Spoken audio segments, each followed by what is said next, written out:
Hi everybody, Chris here. Hey, we're going to have a fun time here. We're going to actually do a quick silhouette of a waiter, and we're just going to keep it real simple. We're going to use a pencil. We're going to do a quick pencil rendering of our figure. We're going to explain to you how exactly to set up your figure so that you wind up with the proper proportions with your head length down to your feet in this drawing.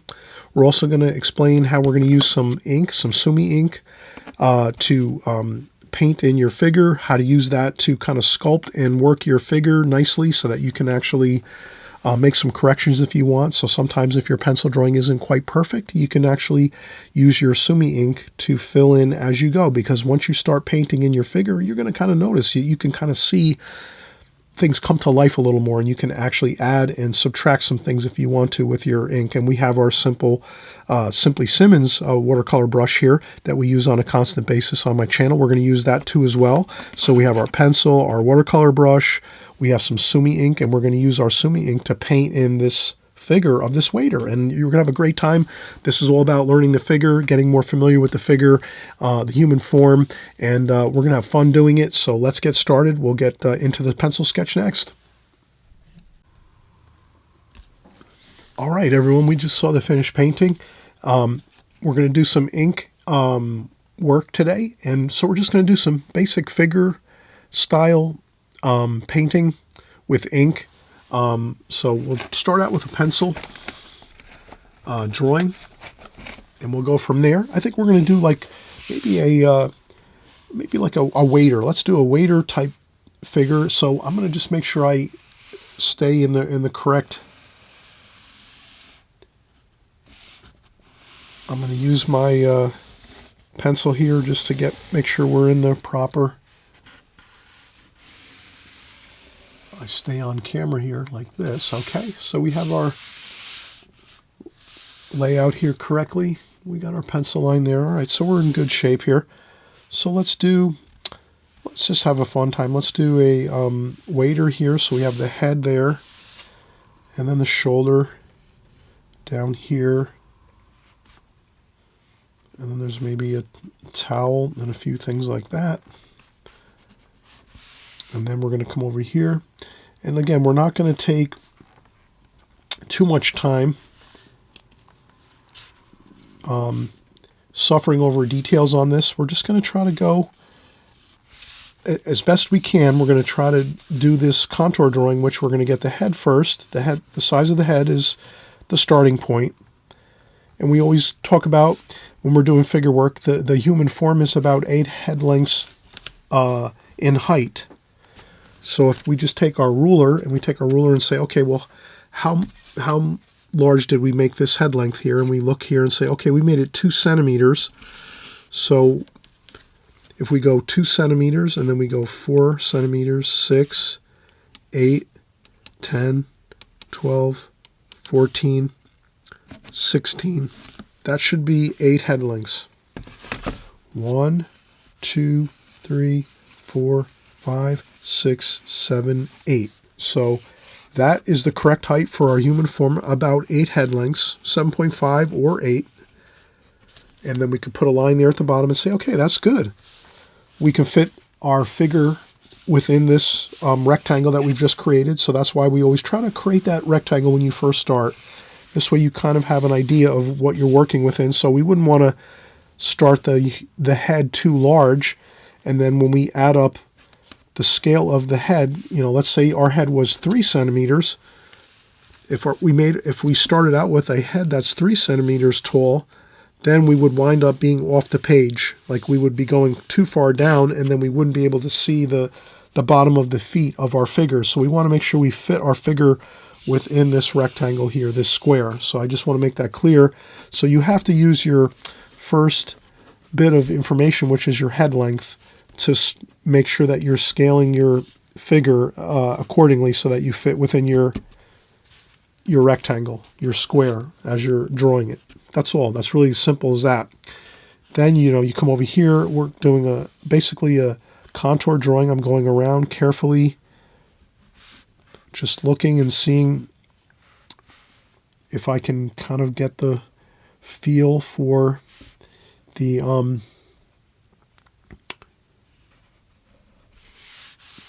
the overall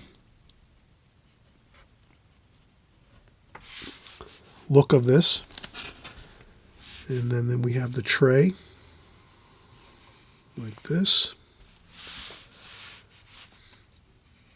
Okay, so the tray is like this. And we're going to do this in ink, so we're going to fill the whole silhouette of our drawing in ink. So it's going to be all like a beautiful ink creation here. You're going to do an ink creation along with me. We're going to use our watercolor paint brushes and create an ink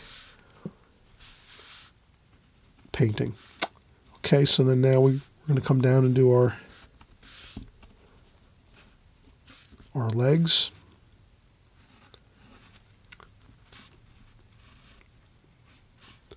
And you can always remember that you can adjust things as you go. You don't have to feel like everything is perfect.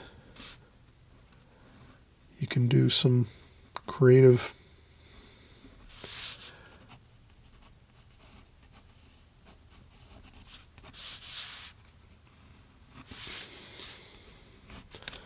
Okay, so that is really it. I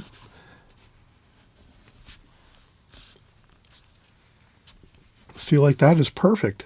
I think we have it. And then maybe up here we're going to have a couple.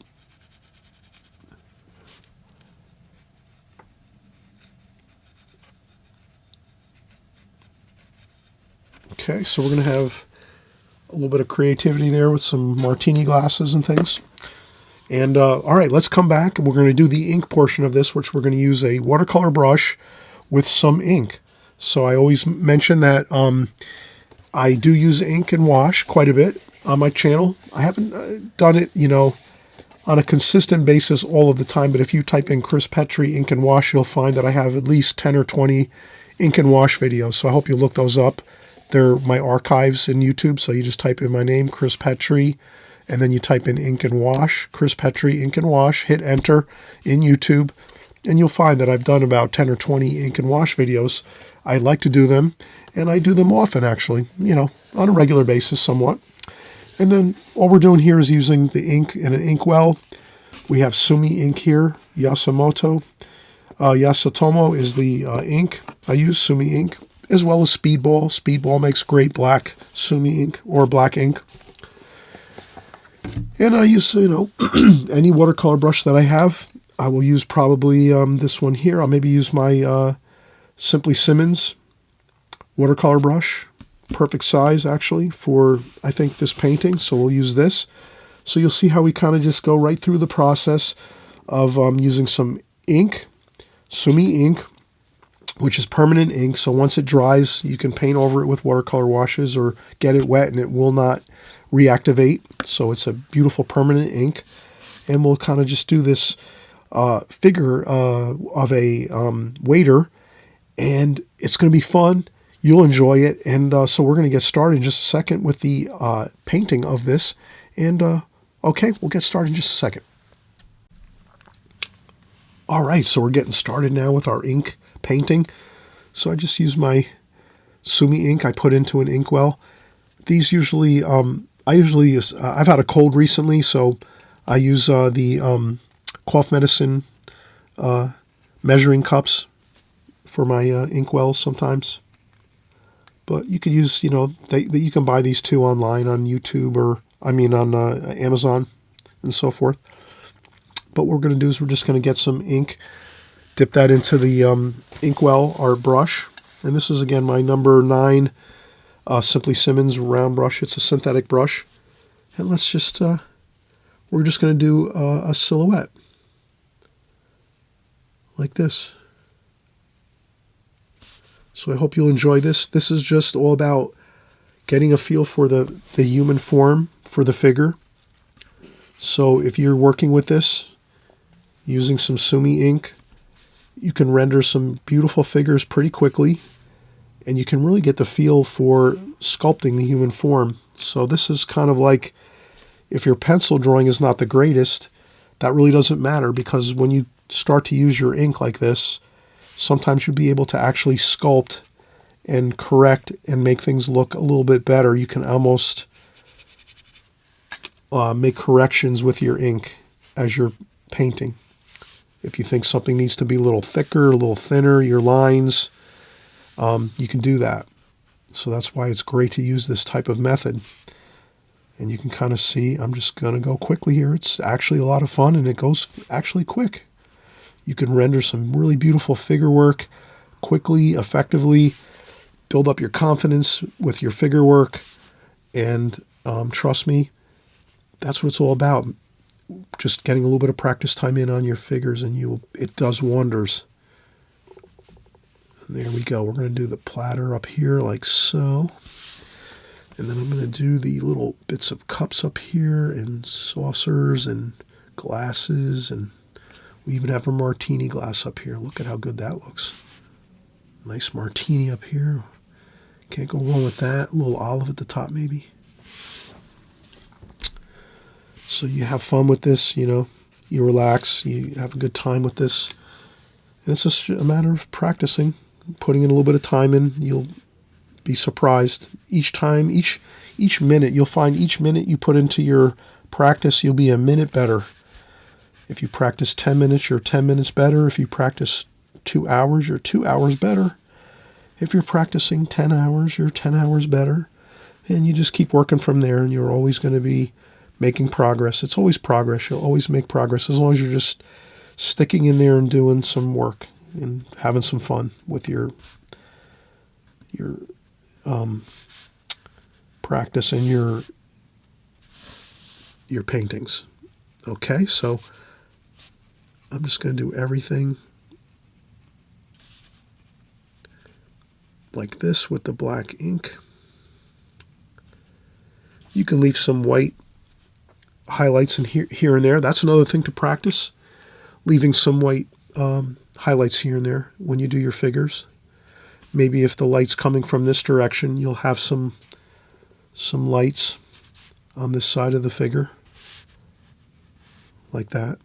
You can put some lights in to denote some light in the form.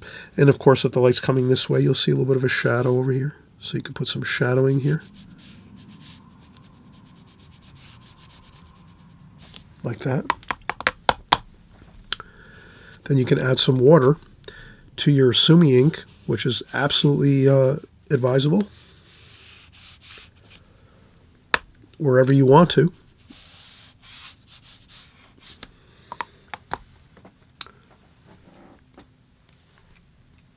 And that is it. So I'm hoping you're going to have some fun with this. And again, this is really a good time. Sumi ink is great. Again, I use either the Yasumoto or the Speedball ink. And then again, you can sculpt things to make it look better. You can add some details. Maybe you add an ear in there. You can add some other details, but I think that looks pretty good. So you can have fun. Again, you can sculpt as you go. If your pencil drawing isn't 100% great, no problem. As you're doing your ink, you'll be able to see maybe that you need to add a little more volume to your figure. Maybe you need to make your figure wider. Maybe you made it too thin. Or maybe you have to create it a little thinner. You have to thin it down, and that's okay too. You can erase the pencil lines later. So as you work with your ink, you'll kind of notice that you'll see things come to, start to form as you're going, as you're painting, and then you can, adjust from there if you want to. So that's always an option as you're working along here. But I hope you had a fun time, and always enjoy our watercolors here on my channel. I always say, hey, subscribe. If you haven't subscribed, at least, you'll be in touch with what we do each week here as we're going. We're always working every week, making new videos, so you can join along. And when you subscribe, all it does is YouTube will just let you know when I make a new video. Nothing, that's it, really. There's no other obligations. You never get any phone calls or text messages or any silly stuff like that. We know all, nowadays we're always getting phone calls and emails and text messages from all these people we don't know or businesses and all these kind of things like that. YouTube doesn't do that. This is just when you hit subscribe on the right-hand side below, and you click the notification bells too. The notification bells are there so that, if you click on the top notification bell, that just means that anytime I make a new video, right away you'll be alerted, so that when you open up YouTube the next time, you'll see my video on the top of your list of things to watch. That's all. Again, YouTube is very gracious that way. They just want you to make sure, if you like my channel and you like my content, they want you to make sure you're seeing it on a constant basis so that you can follow along and keep working along with us. So we're having a great time doing our figure work here on my channel, as well as all the other great videos that we do with landscapes and city scenes and flowers and portrait paintings, and we do trees, and we do architecture and houses and buildings and all kinds of fun stuff like that. We do everything watercolor, and we also do figure work, and that's what I want everyone to kind of enjoy, all of the whole gamut of watercolor, all of the subject matter that you can do in watercolor. I want you to keep trying all of those things. Keep working at each one a little bit at a time. If this happens to be a sore spot for you and you don't really like doing it because you find it's too difficult, that's the thing. You need to just work on it just a little bit at a time. Have a little fun with it. Relax. Don't worry about it, because the whole thing is, if you just do a little bit at a time, eventually you're going to get better and better and better at it, just like all the other subject matter you're doing that you're really good at, right? You're good at a lot of other subject matter. You're doing lots of really excellent work with flowers, probably, and with landscapes and trees and ocean scenes and beach scenes and things like that. Well, the figure is the same way. If you keep doing a little bit at a time, you'll get really good at it too. So don't shy away from doing figure work. I'm hoping I can convince everybody to keep pressing on with your figure work, even though it's difficult. And I'm the same way too. I'm working at it myself. I'm still struggling with figure work. I'm still working at it, but I'm always encouraging everybody to join along with me. Keep working at it. We'll get better at it together. Okay? All right. So let's see you on the next video. Happy painting. Enjoy the watercolor journey. It's a great, fun journey, and we're all together, and let's keep moving on.